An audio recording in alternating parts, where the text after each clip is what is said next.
And 2023 June 21న రెండోసారి ఇంకొక ఎదురిచ్చారు. So direct selling from the government, దీనికి లీగాలిటీ ఉంది, గైడ్ లైన్స్ ఉన్నాయి, రెగ్యులేషన్స్ కూడా ఉన్నాయి. అండ్ తెలంగాణ గవర్నమెంట్ కూడా 2018 నవంబర్ లో దీనికి గైడ్ లైన్స్ ఇచ్చారు. అది V6 న్యూస్ లో కూడా వచ్చింది. ఎండింగ్ లో నాకు గుర్తు చేస్తే మీకు ఆ వీడియో ఎక్కడ దొరుకుతాయి, ఎక్కడ టైప్ చేయాలో నేను చెప్తాను, లేదంటే పాసిబుల్ అయితే టైం ఉంటే మీకు చెప్పి వినిపిస్తాం, రైట్? సో అండ్ రీసెంట్ గా 2024 సెప్టెంబర్ 13 తారీఖు తెలంగాణ గవర్నమెంట్ మన రేవంత్ రెడ్డి సార్ గవర్నమెంట్ వచ్చిన తర్వాత కూడా తాజ్ డెక్కన్ హోటల్లో ఇద్దరు చీఫ్ సెక్రటరీస్, ఒక ఆయన IAS JS Ranjan, IPS PC Chauhan, వీళ్ళిద్దరితోటి తాజ్ డెక్కన్ హోటల్లో మీటింగ్ కండక్ట్ చేశారు. ఆ మీటింగ్ పేరు Telangana direct selling conclave, building ecosystem for Telangana direct selling. తెలంగాణలో డైరెక్ట్ సెల్లింగ్ కోసం ఒక ఫ్లెక్సిబిలిటీ తయారు చేయడం కోసం, ఫేక్ కంపెనీని మానిటర్ చేయడం కోసం ఒక సిస్టమ్ తయారు చేయడానికి ఆ మీటింగ్ కండక్ట్ చేశారు. సో ఇవన్నీ మీకు ఎందుకు చెప్తున్నా అంటే గవర్నమెంట్ వైపు నుంచి డైరెక్ట్ సెల్లింగ్ కి లీగల్ గా గైడ్ లైన్స్ ఉన్నాయి. ఇది మోసాలు చేసే ఇండస్ట్రీ కాదు, జనాలకు హెల్ప్ చేసే ఇండస్ట్రీ. కాకపోతే పైసలు చూసే కంటే ముందు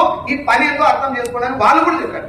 జేఎస్ రంజన్ సార్ కూడా చెప్పారు, బాబు డైరెక్ట్ సెల్లింగ్ చేస్తారు అందరూ ఆ మీటింగ్ వెళ్ళారు, చెప్పారు మీరు జనాల్లోకి వెళ్ళి అమ్మ మీరు జాయిన్ అవ్వండి, నీకు లక్ష వస్తుంది, నీకు కార్ వస్తుంది, లైఫ్ మారుతుంది, నువ్వు జాయిన్ గా ప్రొడక్ట్ కొనుక్కో, ఇద్దరు జాయిన్ చేయి, నీ జీవితం మొత్తం మారిపోతుంది. ఈ అరచేతిలో వైకుంఠం చూపించే మాటలు చెప్పకుండా అసలు బిజినెస్ ఏంది వాళ్ళతో మాట్లాడండి.